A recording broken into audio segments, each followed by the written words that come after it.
So in the chat, I'm going to paste a link to a handout that we're going to be going over today. And those of you that are in my coaching program and or I'm a mentor or on my EXP group or anything like that have access to a document library, and there's some additional handouts that are available there.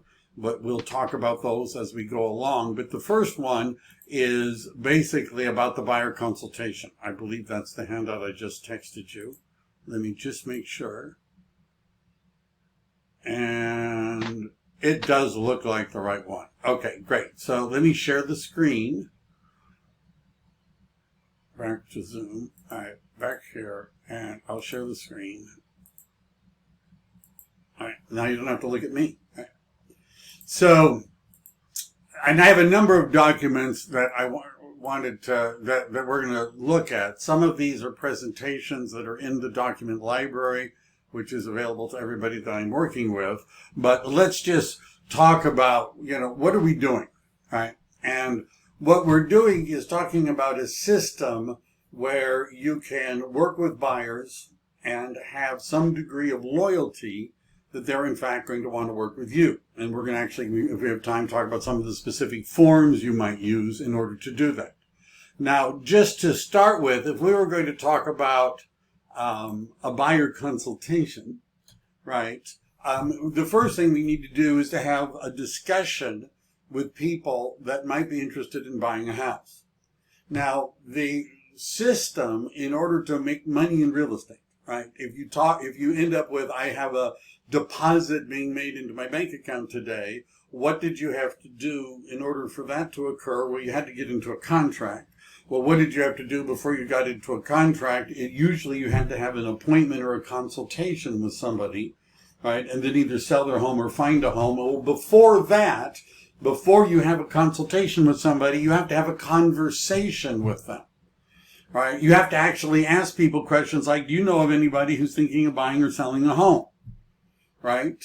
You need to be able to ask people that question. And now for buyers and sellers, everybody wants the same thing, right? They either it's money, right? Sellers want more, buyers want to pay less. Convenience, how much hassle can I avoid? And third is timing, right? Timing. Would you be interested in information that may save you time and money in buying a home in today's market? Right? That's sometimes called an involvement question or a qualifying question. Would you be interested in information save you time and money? Right? And they might say, well, we have a friend. Right? And most people do. Right? And just because somebody says an objection does not mean that's a real objection. Like, think of it, if you're going into a store and you're really planning on buying something. Right, you already know what you want to buy and where you're going to wear it, and you know all that. But when you walk in and the salesperson says to you, "Can I help you?" What do you say? Do you say, "Yes, you can help me. I need to buy whatever," or do you say, "No, thank you. I'm just looking"? Right? Many of us just say, "No, thank you. I'm just looking," but we're not really looking. Right? And just because somebody says they have a friend or know somebody who has, that's sometimes called a stall. Right, which is a form of an objection, basically to keep you away. And you don't have to answer it. You don't have to get into it. Your friend probably is a terrible agent, and I'll do a much better job. And you don't have to, And when you fire him, he won't talk to you anymore. Right? You just don't get into it. You just say, "Great. The way the market is, you may need several friends."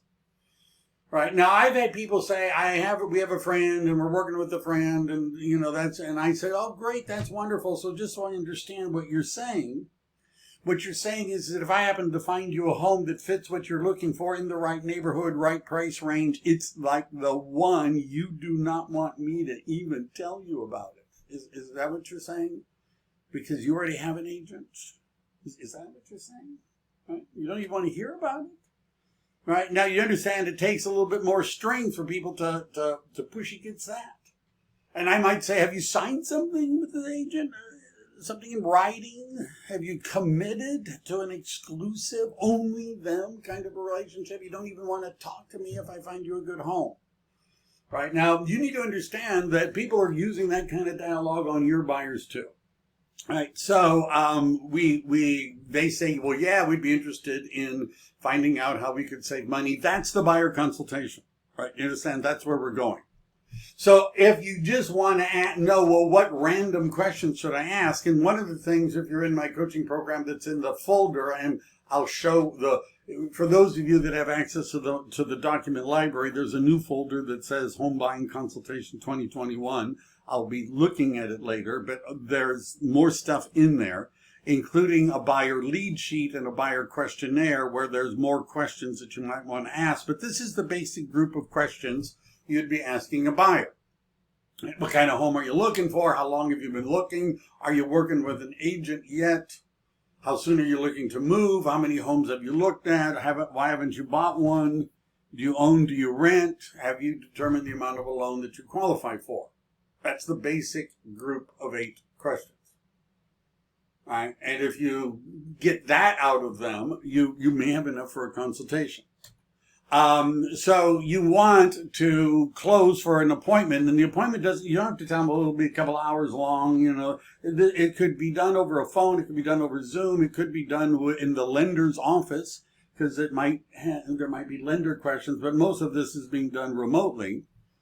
And I tell people we can do this in 15 minutes. Right? Go through the process, right? And I have some stuff I could send you about it. It depends on how much you want to know. So the first thing we have to do is from our conversation to get them to commit to at least talking to us about buying a house. Right? That's and so one of the, most real estate agents, when they're talking to a buyer, want to ask them what questions. What kind of house are you looking for? What's number of bedrooms? What number of bathrooms? What's the square footage? What is the age? What is the neighborhood? What is the location? What, right? But maybe a better conversation would be the how, right? And so the how conversation is, how are you finding a home now? Right? How are you doing it? What is your process? Share your process with me. Now, if we can improve on the process, then we have the ability to accomplish one thing that almost all buyers want, which is expose them to more properties that they could buy, right? If we can improve on their process. But rather than concentrating on what they want to buy, we might want to focus on how they might get the best deal when they buy it. Right? And this is about solving problems, right? How are you looking? So you might want to work on creating a relationship first, because I think some agents spend a lot of time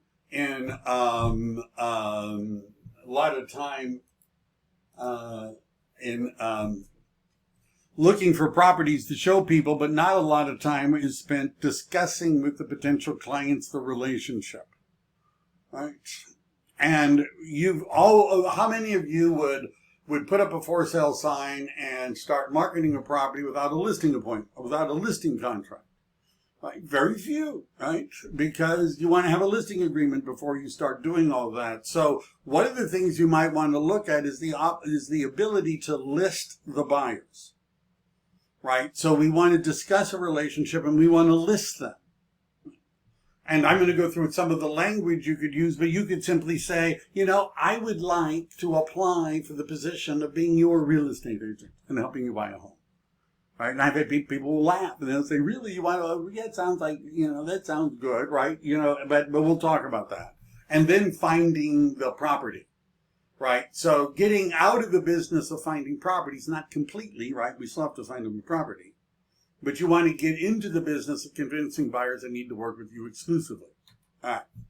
Now, I'm not going to go through all of the sample dialogues. It was deliberately written to be long, right? It was deliberately written to be long because I cover a lot of the potential discussions that might come up.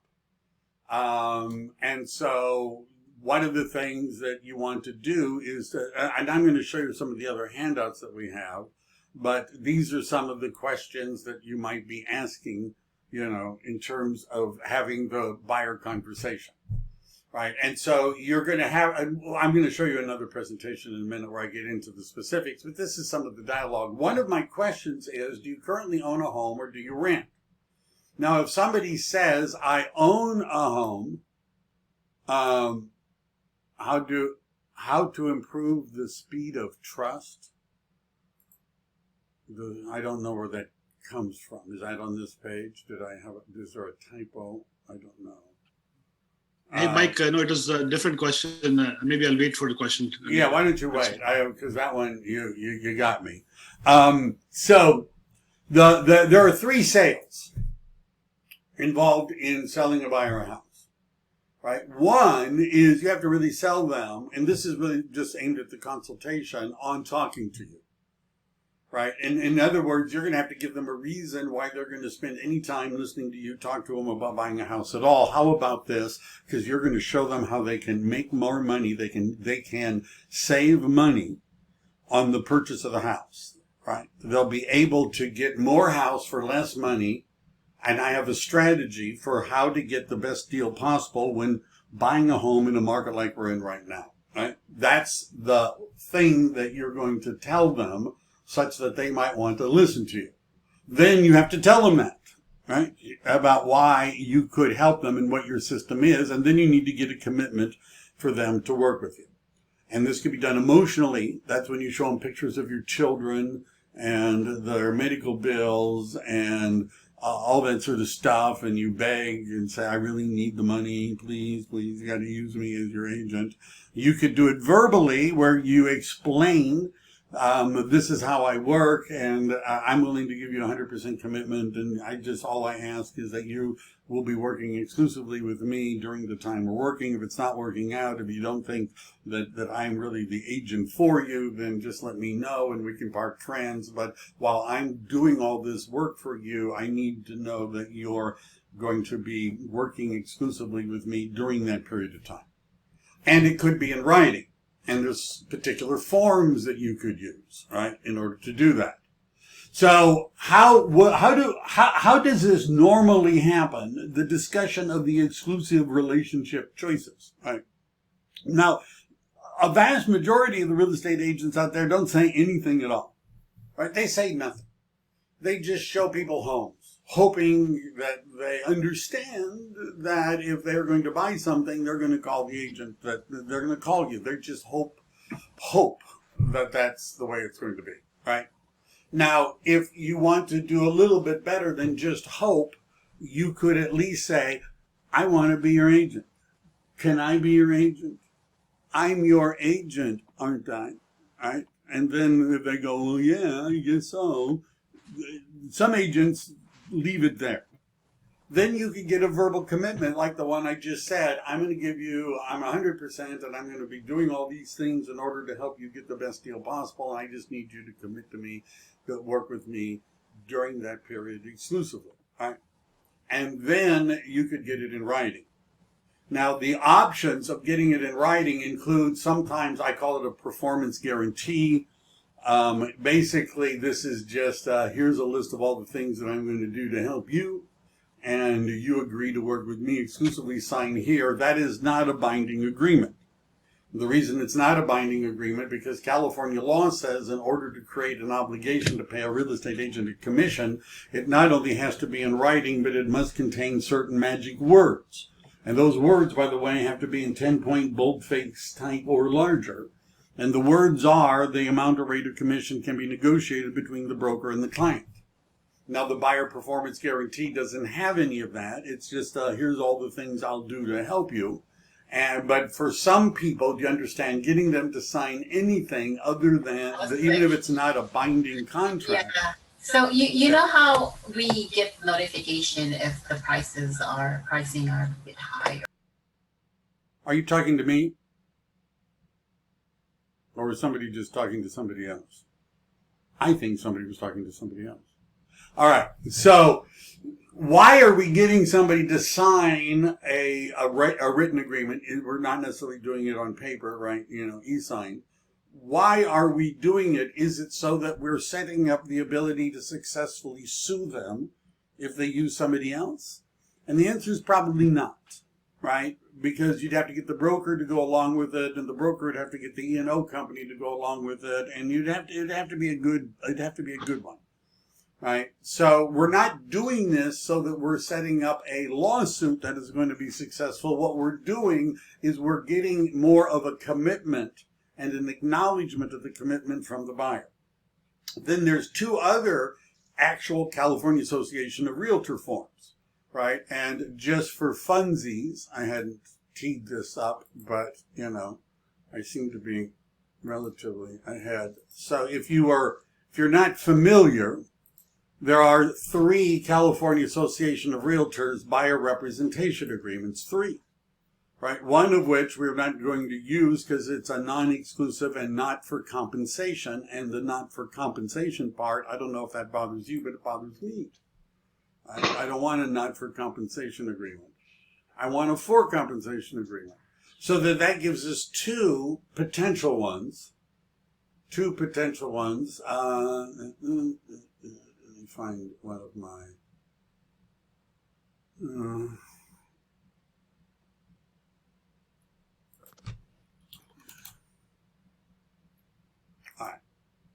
So let's say I wanted to, this is Billy the buyer, and I may have already done this, but what I want is for them to sign an agreement.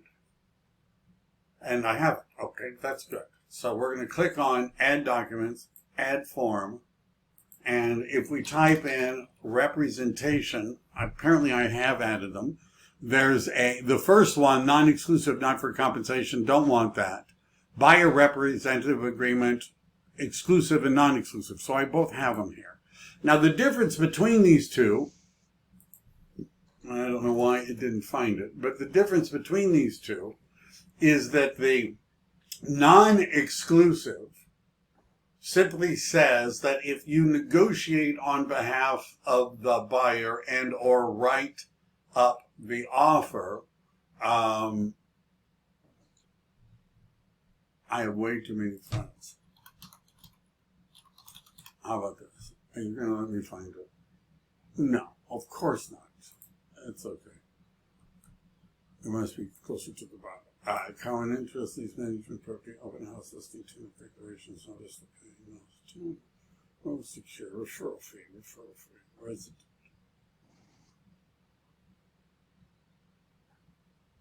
All right, here's the non-exclusive one. And it starts with an agency disclosure form. It's got the fair housing form, buyer representation agreement, non-exclusive. And the thing about this one, and this was just an example that I'd filled out at one time when I was doing this as an example, is it says, if broker would have performed its obligations,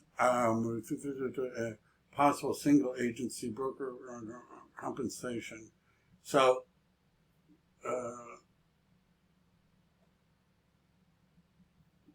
what it says here, and I'll find it in a second, that first of all, I'll do this, and then notice it says in paragraph 3, and on both the exclusive and non-exclusive, this is sort of the issue.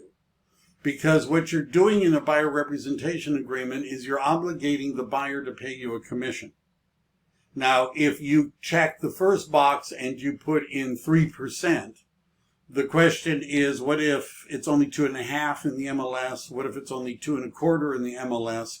Well, what this would mean is the buyer is going to be obligated to pay you the difference.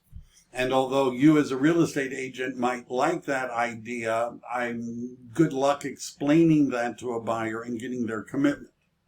Number 2, you could say, I want a certain number of dollars if I help you find the house. Nobody picks that. The chicken way out is to, let me see what the chat is. The chicken way out is to check box number 3 and type in as per MLS. Now, if you don't want to be a complete chicken, you would type in and not less than 2%. If you want to be a complete chicken, you would get rid of that and simply said as per MLS. Now, what that means is that you're going to get paid whatever the MLS says you're going to get paid, right? If you notice you can see I've used various ones, and it's not less than 2%, then what that means is that the buyer would be obligated to pay you the difference, right? I'm just saying that's a harder sale. Now, what it says in paragraph 3B, and this is what it makes it different from the exclusive one, it says, broker shall be entitled to the compensation provided for if, during the buyer enters into an agreement to acquire property described in 1A on those terms or other, provided seller completes the transaction, and, so this is the second requirement, if the property was introduced to buyer by broker, or one in which the broker acted on buyer's behalf. So in this version, they only are obligated to pay you if you find them the property. Not if they were to find a for sale by owner, by the way, or a new home subdivision, or any kind of an off-market property, they're not obligated to pay you. Now, the buyer representation agreement exclusive doesn't have that limitation. It simply says that if, this is over here, broker's right to compensation, broker is entitled if during the period or any extension thereof, buyer enters into an agreement to acquire property. That's it, right? You understand? That would mean that would also apply if it was a new home subdivision, whether they cooperated or not. If it was a for sale by owner, whether they cooperated or not, this obligates the buyer to pay you. Mm-hmm. Now, you do understand that may require a little bit of talking. But notice what happens with paragraph 3 if we check that box and write in as per MLS. If we take out and not less than 2%, let me just take that out for a second. Supposing I simply type this in. So how much would I be paid if the property was not in the MLS? How much would I be paid if it was a for sale by owner not in the MLS? If it was a new home subdivision not in the MLS? And the answer is nothing. Right? Nothing. That's what I'd be paid. Because this says as per MLS. So by putting that in, not less than 2%, that at least creates a floor. But, the question really is, how much do you want to argue about that? Right? Getting a buyer,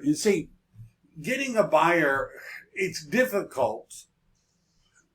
I just got into contract today on a relatively expensive property, and I have an agreement with the buyer that they're going to get a credit when they buy from me, and by the way, that would put it at less than 2%, right? But I'm already giving them a credit, right?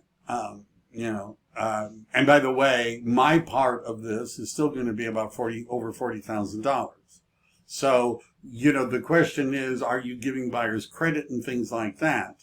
And if you are, then this would be modified maybe to reflect that, right? Or you would do something different. So those are the two big forms. And I have other classes where I go through the actual forms. I'm not going to get into that right now because, I don't really want to.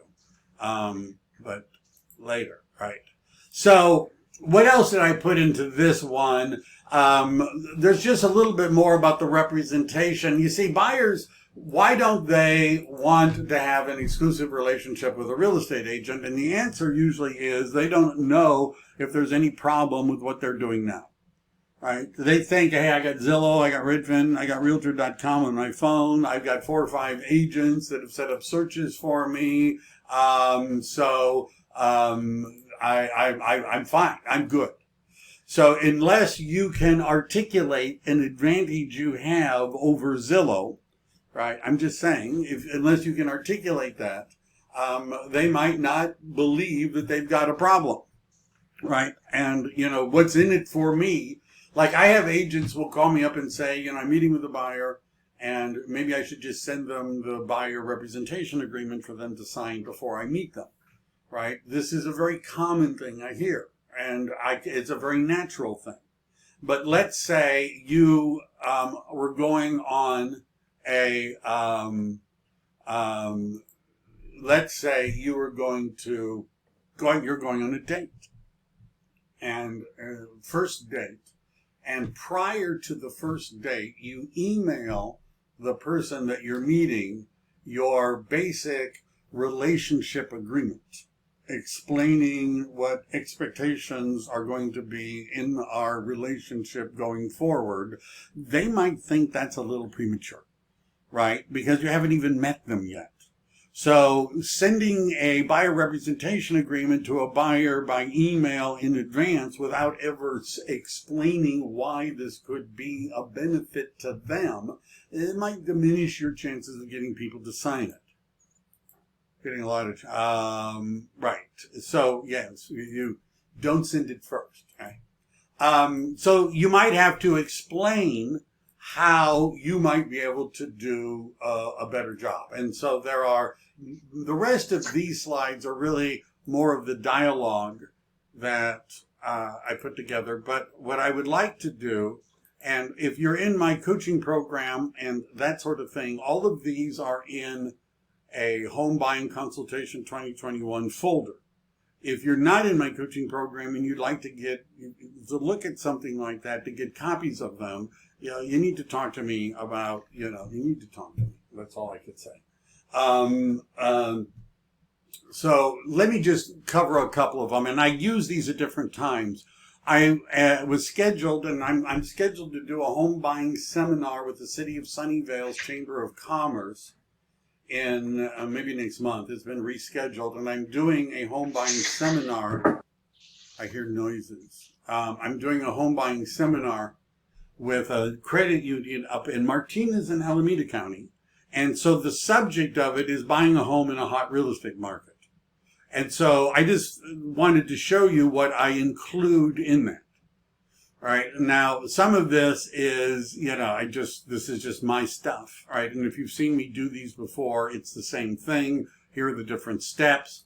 And then notice, and so the last time I did this obviously was in April, there was this California Association of Realtors slide, right? For lack of a better, it's a slide. So where do you get those, right? Now, those of you that are in, Google search that, but let's say you're in my coaching program, mentoring program, you have access to the document library. In there, you're going to find in that folder where to find market stats. And one of them, this is all the shareable reports from the California Association of Realtors. Now, one of the things that I would use, so you understand part of your buyer consultation is to inform them what's going on in the market. Now, one of the things CAR has, besides the housing overview, is they have these buyer guides. So this sort of, it helps if you know the city, but let's say I've got a buyer and I'm going to pick Santa Clara County just for fun. Now notice I can download it as a PDF. I can download it as, that's obviously supposed to be an image, and PPT should be PowerPoint, but that's not a PowerPoint. If I click on it, it's going to show me the file, right? Which actually, when you download it, is a PNG. It's an image file. But what I would do is download that, and then I would, hello? Somebody is making noise. How do I? Real quick on top of the homewrecker, now she goes under Hannah's desk. She tried to go through a little crevice, like towards the door. She couldn't fit through because of the cone. So could somebody be quiet, please? I can't find who's talking. I don't know. I don't see who's talking. So meaning I purchased my domain about 3 weeks ago for SafeTrustLocker.com. I can't see how to move Today it. I've got 3 more slots on the other domain. I'm gonna hold for Square for like an hour trying to get that reversed. I'm the And then it'll be host. difficult, so I Let me just see if called I the can. credit card company, put it in this dispute, and change the card. Because somebody stole my card and they're just like creating domains. Am I paying for them? Is basically what's happening. created a domain, so you think that All right. Multitasking. So let's say I save this.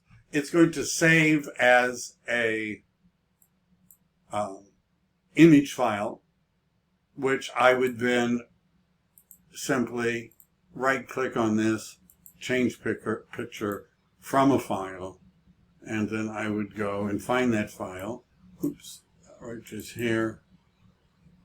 And there we are. And now the thing about this is often these stats are designed for buyers, and that it gives you sort of a breakdown depending upon your down payment, the different bedrooms and things like that. We want to talk to the buyer about what's going on in the market.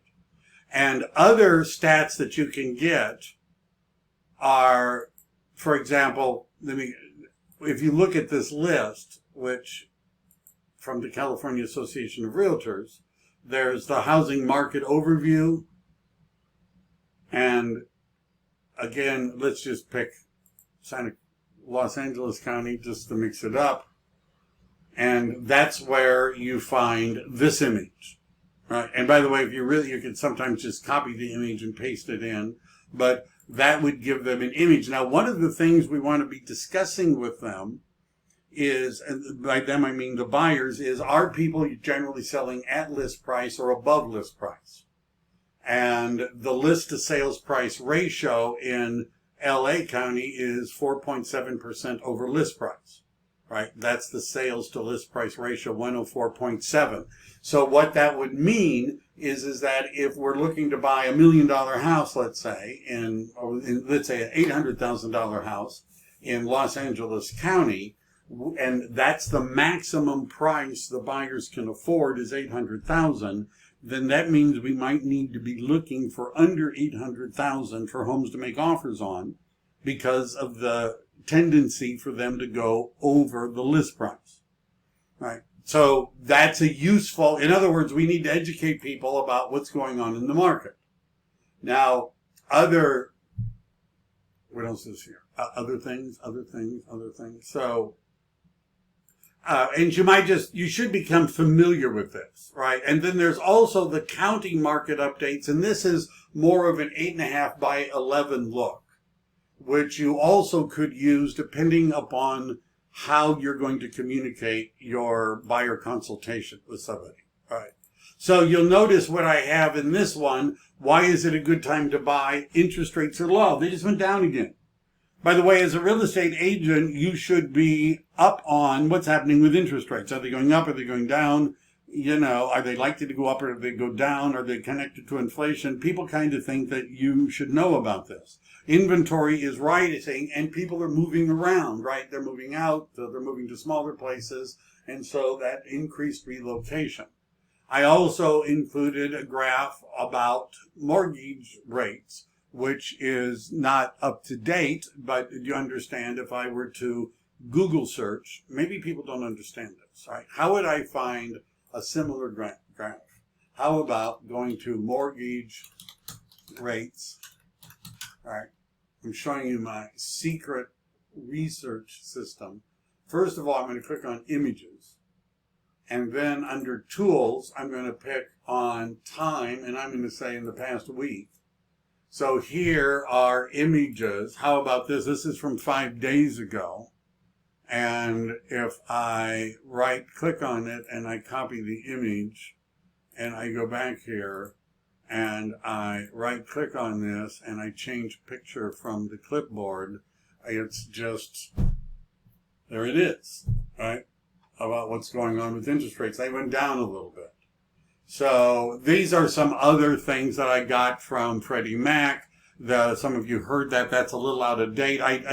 If I were going to be doing this seminar tomorrow, I would be updating all of these, but they need to be constantly updated. Now, some of these other statistics I'll show you, where they came from. And this is, by the way, in the document library in a PowerPoint presentation that you could use. And so this is what I go over when I'm doing my How Do You Compete in a Hot Market seminar, right? Which I've got different lenders sponsoring. They talk about loans and I talk about this, right? And you're going to be invited to the next ones and you can hear what I say. But so we have to make a competitive offer. The amount of the deposit and how quickly the deposit goes into escrow makes our offer more competitive. Whether or not we have a loan contingency, makes our offer more competitive. Whether we have inspection contingencies and appraisal contingencies makes our offer more competitive. And are we willing to give them a rent back? That's a rebate thing, but that's sort of what I go over, and I talk about each of those different things. I talk about it. What else did I put here? This is something that I sometimes use when, and again, this is in the document library. These, and I have different versions of these just because there's different situations. This is my, I promised them that if they met with me, I would tell them how to get the best deal possible when buying a home in a market like we're in right now. This is sort of an expanded version of that one slide. And I go through 10 things, right, that might help them. And again, by the way, for those of you that aren't good with Google Docs and things like that, what you would do in the library is that you would either download these as a PowerPoint file and just change them, or you could make a copy of them in Google Drive. But I point out that one of the things that would help you is to have a real estate agent helping you.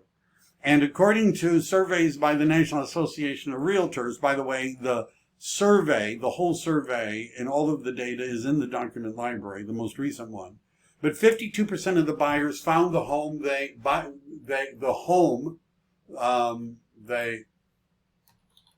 bought by themselves on the internet.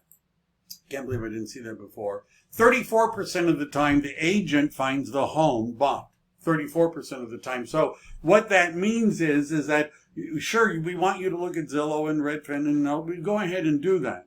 But I'm sometimes better at searching and can make me find the properties a little bit easier because that's sort of what I do. Yalia has a question.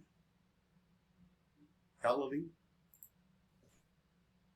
No, I just liked what you said. All Just right. put a thumbs You're up. just waving at me. I'll wave back. Now, one of the things that I always point out, and if you watched, I have home buying seminars, I think, on my YouTube channel, but I also point out that we can help them find non-MLS properties, which not only would be new homes, but off-market sellers, for sale by owners, and distressed properties. Now, let's just talk about off-market sellers. If I'm meeting a buyer and I say, well, one way for you to get the best deal possible when you're buying a home in a market like we're in right now is to get a home that's not on the multiple listing service. We call that an off-market property. Can you understand how that might get you a better deal because you're not competing against other agents necessarily, right? Wouldn't that be better? Right now, Zillow can find what's in the MLS, and Zillow has some new homes, but these others, and they even have some for sale by owners, but they can't really do the most constructive part, which is targeting off-market sellers. Now, what that would mean is, let's say you want to buy in a particular area, and you want a 4-bedroom and you want a 2-bath, and your price range is this, and there's some other criteria like square footage and age and things like that. What I can do is I can identify everybody who owns a home like that in the area you want, who've owned it long enough that they can likely sell it without losing money, right? And then what I'm going to do is I'm going to reach out to those people and see if some of them are interested in selling their property off market.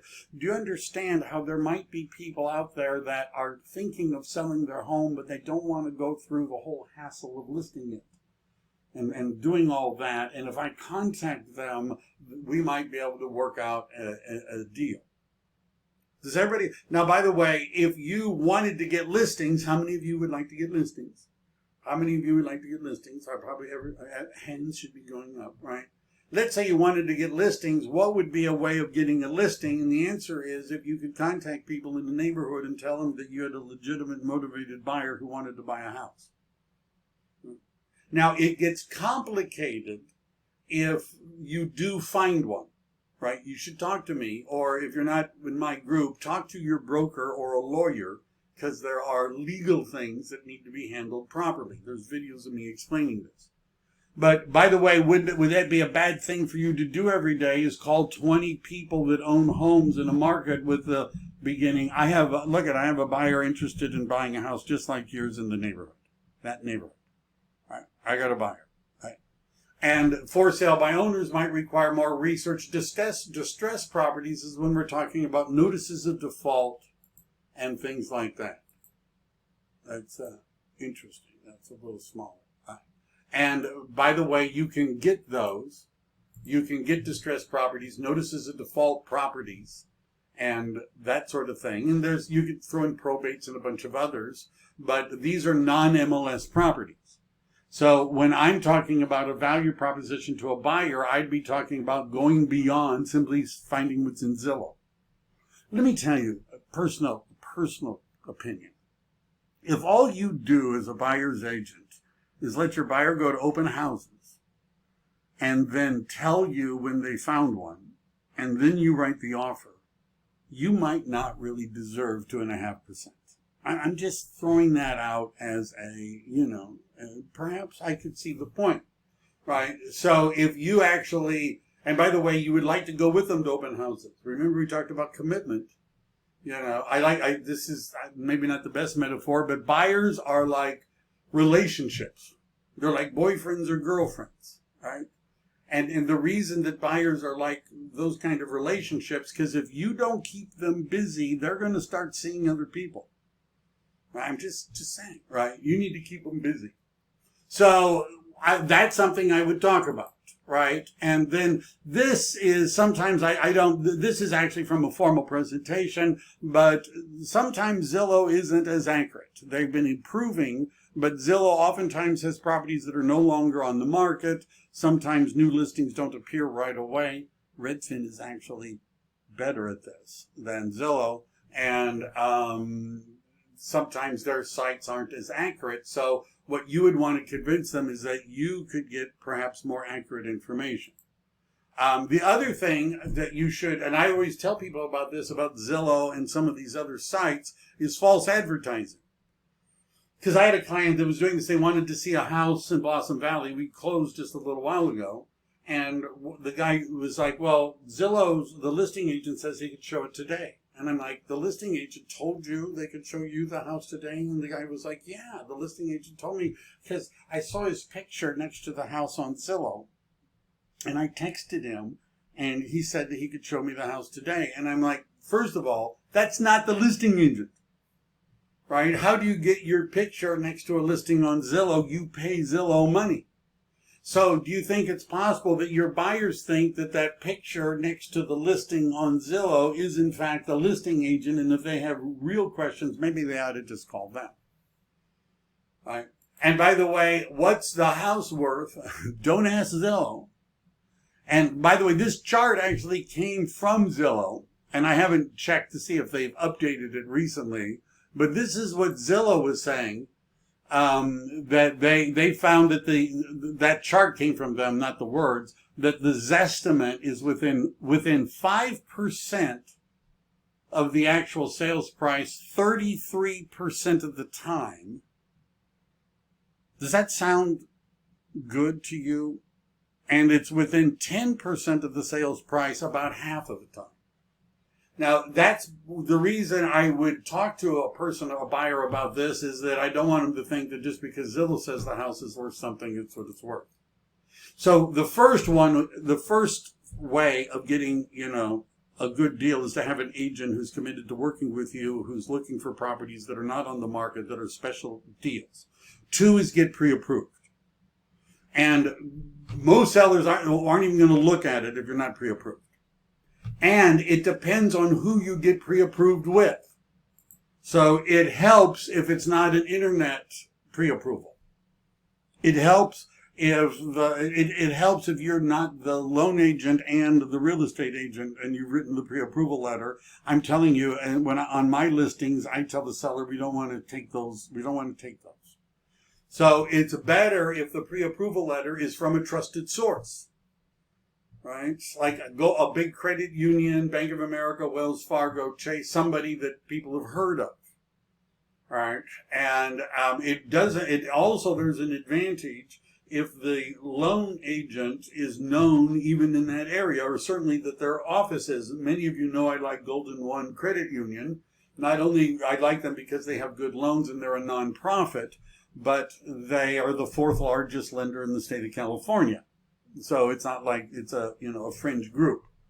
But I always tell buyers you might want to talk to 3 lenders, right? You might want to talk to a bank, right? You might want to talk to a mortgage company, and you ought to talk to a credit union. They're nonprofit, and sometimes they have better loans than the other 2. And if they say, well, what should we start with? I always give them Jody's contact information, and I say the credit union, because listing agents and sellers will pick buyers based upon the strength of the pre-approval letter and whether or not they've even heard of the lender. So while the buyer is thinking, I'm going to find somebody online that's going to shave 1/8% off of my interest rate, the problem is that it's Quicken Loans or somebody that we hate in the real estate industry, and chances are they're going to push your offer to the side. So get pre-approved.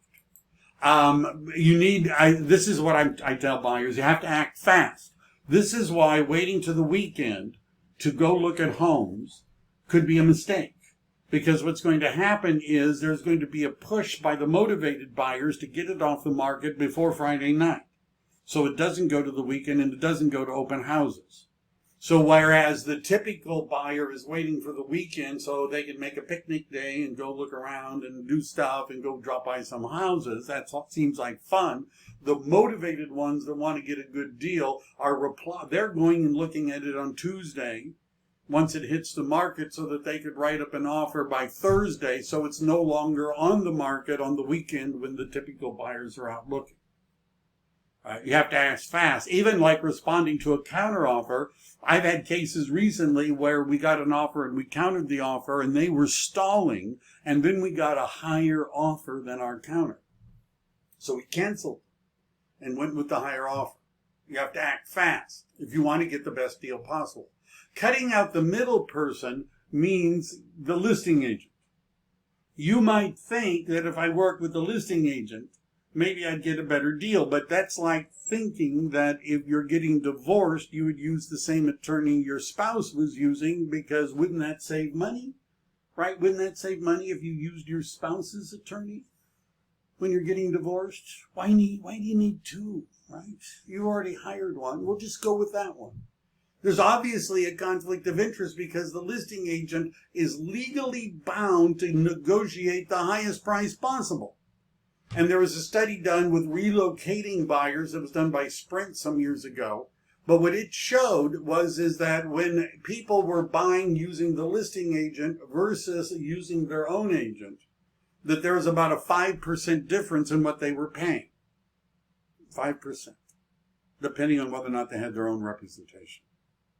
So by going with the listing agent, it could cost you. Because if the listing agent knows that it's overpriced or that there's a better deal that's coming on the market, they're not going to tell you because they want to sell you their listing. I'll tell you because I'm your agent. Don't get hung up on small price differences. This is just a simple example, but this is in sales called reduced to the ridiculous. And if somebody, then this is a 4%. I haven't changed it recently. But a mortgage calculator would tell you can do this on your own. But the difference between an 80% $800,000 loan or an $800,000 loan and an $850,000 loan is $239 a month. The $50,000 difference. So let's see if it is $239 a month, and that's over 30 days. It's $8 a day. $8 a day, right? In other words, it's a third of your Starbucks budget, right? Something like that. What else? Base it on the home value, not on the list price. One of the things you need to understand if you're going to buy a house in the market like we're in right now is the fact that some people list their homes deliberately low. By the way, if you're reading real estate articles, which I know you guys are because you're serious agents, you'll see that there are articles with the title about the fake listing prices, the fantasy, because it lists for a certain price, but it sells for a much higher price. And understanding that dynamic, how much are people really getting in the area where my buyers are looking over the list price, right, is something we have to take into consideration. Because just because they say it's a $999, $888 is the list price, they might want 1.2 or 1.3. You might, right? And we would need to know what's going on in the neighborhood. That requires micro knowledge about what's going on. Pending sales. I do this a lot, right? Because I've had my active high-end buyers seem to be in contract today. But what we want to know is I would look at all the pending sales that are in the area that we're going to make an offer, and I'm going to contact those agents and see if I can get them to tell me as much as possible about what is the price. Because, first of all, and it'll give me an idea of what the pricing is going on in real time in that neighborhood. But it also will give me an idea of what comparables are likely to be soon that an appraiser can use. So and by the way, if they no longer have any contingencies and it's going to close soon, most of the listing agents will tell you what the price is, right? They're not legally prevented from doing so. It's not unethical or immoral to tell you, but they generally don't want to do it if there's any chance that it's going to fall through and they have to start over, right? So they don't, but if they're past all that, they'll usually tell you. Many of them will. So by knowing what the pending sales, how many offers did they get, how high over did they get, right? That gives us more of a real-time sense of what's going on in the market, which allows us to make a bid better than if we didn't have that. But inspections. So if the seller has a property inspection, a termite inspection, a roof inspection, and all those other inspections, and there isn't anything in the inspections that's screaming for another inspection. Like, for example, it might say in the property inspection that the electrician needs to look at this panel because it's past its useful life and it's on a list of panels, electrical panels that aren't considered very good anymore. Now, that's a further inspection, right? But let's say there's nothing like that, then when negotiation is about assumption of risk and who takes the risk. And by the way, the one who takes the risk usually gets paid for taking the risk. Can you sell without a risk or buy without a risk? The answer is yes, but you'll have to pay for no risk. So what that would mean is you could say, I want to do new inspections and I don't want to remove any of my contingencies. I want to have all of them appraised. I want them all. Yeah, you could say that and you would have no risk, but in this market, you're also going to have no house. Because the only sellers that are going to sell to you with all of those contingencies, the only ones that would do that are ones that don't have any other options. In other words, if the home has been on the market 90 days, then we could write an offer that gives you all of your contingencies because they do not have any other options. But if we're talking about a home that just came on the market and it's a hot property and there's lots of people at the open houses, you're not going to buy it if you have all the contingencies. If there's multiple offers, you're just not going to buy it.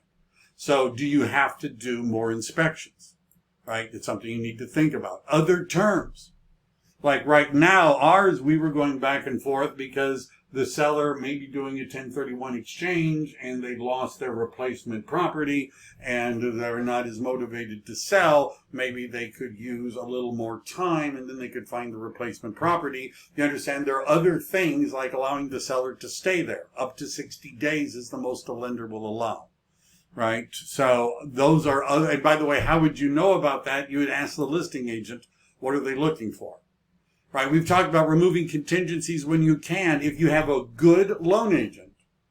And by the way, I've trusted Jody with my buyers for very expensive properties. Very expensive properties. We risked a lot. But I have a loan agent that I believe when she says this loan will go through, the loan is going to go through. Which means that we don't have to have a loan contingency. That means our price doesn't have to be as high as somebody with it. If they have the cash to cover the difference in the appraisal, or, for example, if we know that there are pending sales that are going to close soon that are going to push the appraisal up, because these are more recent comps about the close, can we remove the appraisal contingency? And then there's a title contingency that would include homeowner association documents. Do we need to do anything with it? And if they have inspections, can we remove them? Now, of course, if we don't remove anything, the buyer has more protections, and they're going to have to pay more in order to buy a house. And this, you're a seller and you have two offers, and they're both for $800,000, and one doesn't have any contingencies and the other one does have contingencies. Which one is the seller going to take? We'll take the one without contingencies. So how much, the one with contingencies, how much more would they have to offer in order to get the seller's attention? If you were a seller, would you take that risk for $5,000? Probably not. $10,000? Probably $50,000? I recently had one where the difference was $80,000 and the seller said, no, I'm going to go with the one without contingencies. Right? The other one was $80,000 more, but it had contingencies, and I'm getting more money than I ever thought I was going to get. I just want to make sure this is a sure thing. I'm going with it. $80,000. Right? Is what that difference was, because they didn't have any contingencies. Do you understand? Can the buyer have all the contingencies? Yes, they're going to have to pay a lot more for the house. And generally what sellers are doing right now, if there's multiple offers, they take the highest non-contingent offer. It's usually what they do. Highest non-contingent offer. Anyhow, those are those, right? And again, if you're in my group, it's in the document library. I also put in this, which, because it comes up a lot. And it's a concept about what do you do if you're buying a home and you're also selling a home. And what I point out in this is that if you make the sale of your home, let's say if you make the purchase of a home contingent upon your selling a home, first of all, you're not buying anything that's fresh on the market, because sellers don't like that contingency. And if you were to get somebody to accept the I'm going to sell my home to buy your home contingency, you'd have to offer a lot more money for the property.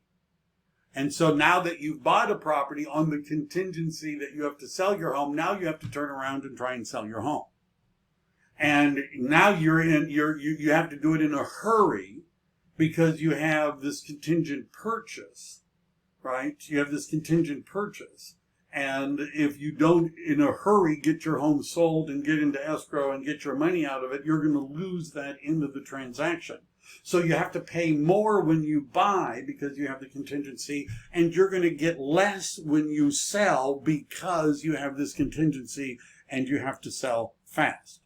So the solution is we put your home on the market without that contingency so we can get it under contract. We could ask for more time, like 30, 60 days rent back. We could mess with the possession a little bit. But then it allows us, once we're in escrow and we've removed the contingencies on our home, I wrote all that there, on our property, once we've removed them on the property we're selling, you could use the closing statement as proof of funds. All right. Now, those are just, by the way, these are all conversations that you as a real estate agent kind of need to be able to have. Now, one of the other things that I've thrown in for those of you is a home buyer's guide, which I did not write, but borrowed from somebody that makes it free. And this isn't a PowerPoint, and so what you would do is you would make a copy, download it. You would make a copy, right? And by the way, one of the things that I'll show you, I'm running out of time, but I'm going to do it just in the next few minutes, is let's say this is something you're going to email to somebody. Oh, where is it? PDF. Okay. And so, save. All right. Go ahead. I know, it's going to take a minute. And this is, and you can, if you don't want my logo, you could change it. That's our logo. This diagram here on the home buying process, I could do a home buying consultation with just this page, because this page goes through the different steps. And then it's a little bit more explanation. And then again, you would, modify it to fit yours, right? To fit yours. And I don't know if Monica is online today, but we'll see. There is a Spanish version of it, which we've all teed up for Monica. And again, if you wanted the Spanish version, they're in the document library. Now, the other things that I include is a lot of times, like these, this is a buyer questionnaire. These are just some, it's in a folder called attachments. And this is something that you could either ask a buyer, it's something you could make a Google form, you could just ask them the questions, right? These are sort of the general questions you might need to know. There's also, I throw in some loan stuff, right, from Jody. So there's a variety of different loan documents, do's and don'ts. There's an escrow flow chart, which is from my friend Lynn Dang at Chicago Title that talks about escrow. And then there's a document that if you don't have time to research everything that's in real estate, every week the National Association of Realtors puts out this document which talks about what's going on in the market. And you could attach it. And then I'm going to give you guys one last pearl, right? And then we'll go do something, we'll get on with our lives. So I've showed you where all those different, documents are. Some of you may be thinking, okay, let's say I was going to email them to somebody. How do I put them all together, right? How do I do that? And let me see if my Homebuyer's Guide, my PDF. All right. So I'm going to be doing a class on all the software that you ought to have to be a good real estate agent. And one of them, when I click on this, right, to open it, I'm going to get a choice called Doc Hub, D-O-C-H-U-B. How come I have Doc Hub and you don't have Doc Hub? And the answer is because I've installed the extension. It works in Google Drive and it works in Dropbox. And I'm going to open up this document in Doc Hub. Now, Doc Hub will allow me to type on PDFs. It'll allow me to put images on PDFs. It'll allow me to delete things on PDF. And one of the things that it does, notice I clicked on that mesh thing, is it's showing me all of the pages that are in this PDF, which I could rearrange. But what I'm going to do is here, I'm going to right click and I'm going to say, I want to upload and insert a file, all right, where I'm going to do it from Google Drive, right? And I'm going to go to,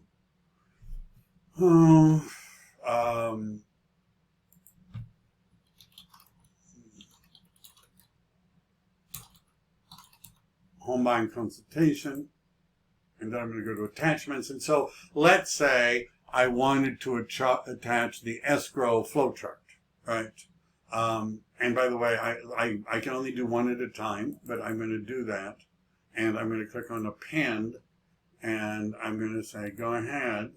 And what it's going to do is it's going to add that PDF to my PDF. Right?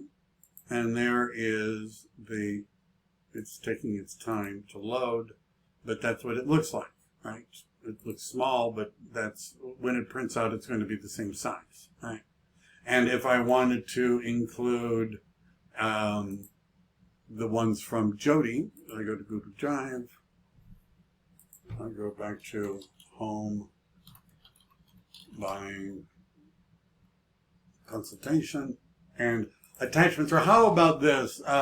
Here is her checklist. I think that's her checklist for getting a loan. Loan options, do's and don'ts. Right. And so what I can do by using this free program called Doc Hub, I may have clicked too quickly. Here, let me just do that. And then we'll be done. I've showed you enough. Here we go. Easy peasy. So I can add things, modify it if I want to, stuff that I get from affiliates and things like that. And then up here, I could just either save it back to Google Drive, I could download it to my computer, and I can create a home buying consultation outline that I could send to people that's got useful stuff. All right. I hope that was enough to last you for one day. You warned me out. That's for sure. And if you are saying, gee, I wish somebody would provide all this stuff for me, but if you're in my coaching program in EXP or somebody like that I'm working with, you already have access to it. If you would like to get access to this and other ways of increasing your real estate business, reach out to me. All right, talk to me. All right, and we'll work something out. All right, thank you very much, everybody. Stay safe out there. Have a great day. Thank you, Michael. Thank you. All right, Have a good day. bye.